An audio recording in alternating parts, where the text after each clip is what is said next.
general, vamos. Buen día, presidente. Dalila Escobar, corresponsal de Tiempo.tv. Tiene que ver con la cuestión de salud. Ha sido un poco complicada la comunicación en las conferencias de la tarde, entonces quisiera aprovechar ahorita para hacer una pregunta en torno a la información que se está dando de manera oficial por parte de la página que se tiene para el tema de coronavirus. Entonces la pregunta sería para el doctor el subsecretario Gatell.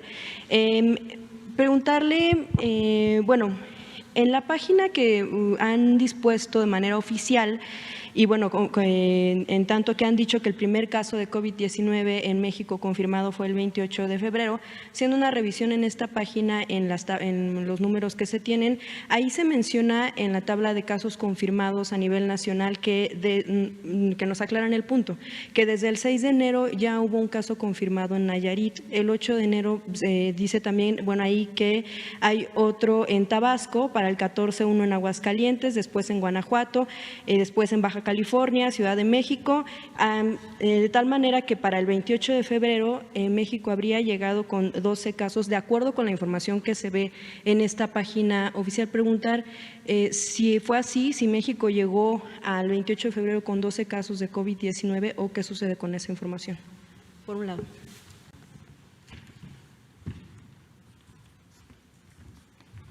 Con su permiso, presidente. Gracias por su pregunta. Su pregunta es un poco tardía.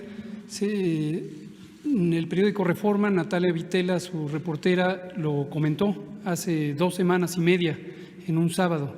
Y ya hicimos la aclaración en su momento que en el momento de migrar las bases de datos para la integración de un solo sistema, hubo una reasignación equívoca de la fecha de diagnóstico, la fecha de confirmación por laboratorio, la que es evidentemente errónea porque la fecha de inicio de los síntomas de todos los casos que usted relata son de abril. Entonces, no podría una persona tener una confirmación de una enfermedad que empezó en abril en enero. Bueno, entonces, en ese sentido, ¿por qué en los números? Precisamente también ahí iba la pregunta, si supimos esa situación, pero entonces, ¿por qué continúan los números así? Se lo menciono porque ha generado confusión también esta situación. ¿Por qué no se ha corregido? No sé a cuáles específicamente se refiere, pero vamos a pedirle a la unidad de inteligencia epidemiológica que revise todos los datos.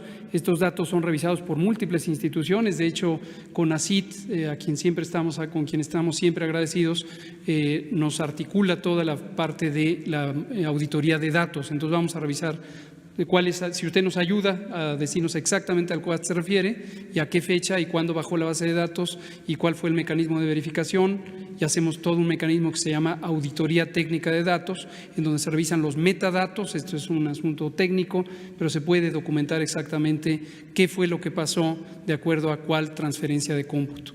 Todavía ayer estaban esos números, por eso se lo comento. Y bueno, en otro sentido también preguntarle a usted, con el caso del Procurador Federal del Consumidor, Ricardo Sheffield, que sabemos dio positivo a COVID-19, ya comenzaron el estudio de casos, entre ellos, bueno, sabemos están aquí algunos de los integrantes del gabinete, del presidente, el propio presidente, si ya comenzaron con este estudio de casos. ¿Ya? Y bien, entonces, en este sentido, preguntarle entre el nivel de quienes toman las decisiones, ¿en qué punto se rompería en todo caso la cadena de contactos y posibles contagios? ¿Cómo están analizando este hecho? Perdón, no entiendo. En el sentido de que todavía se siguen reuniendo en el gabinete y obviamente han tenido contacto diverso. El lunes estuvo aquí el procurador, estuvo la secretaria Luisa María Alcalde, estuvo el presidente. Entonces, ¿en qué momento pudiera cortarse la cadena de contacto? Porque han tenido diferentes reuniones, se entiende que tienen que tomar decisiones, pero ¿en qué punto se está tomando la decisión de que en algún momento se corte para que no siga habiendo más casos? ¿Y en el momento en que esto sea procedente? ¿En qué momento podría ser? O sea, ¿ustedes cómo no lo analizan? O sea, la verdad es que la respuesta así tan cortante no nos sirve. Se lo explico. Aquí le pongo un ejemplo de algo que ocurrió aquí en esta comunidad de comunicadoras y comunicadores, de quienes acuden en la tarde. Con esto se lo voy a ilustrar para que vea cómo funcionan los estudios de casos y contactos. El estudio de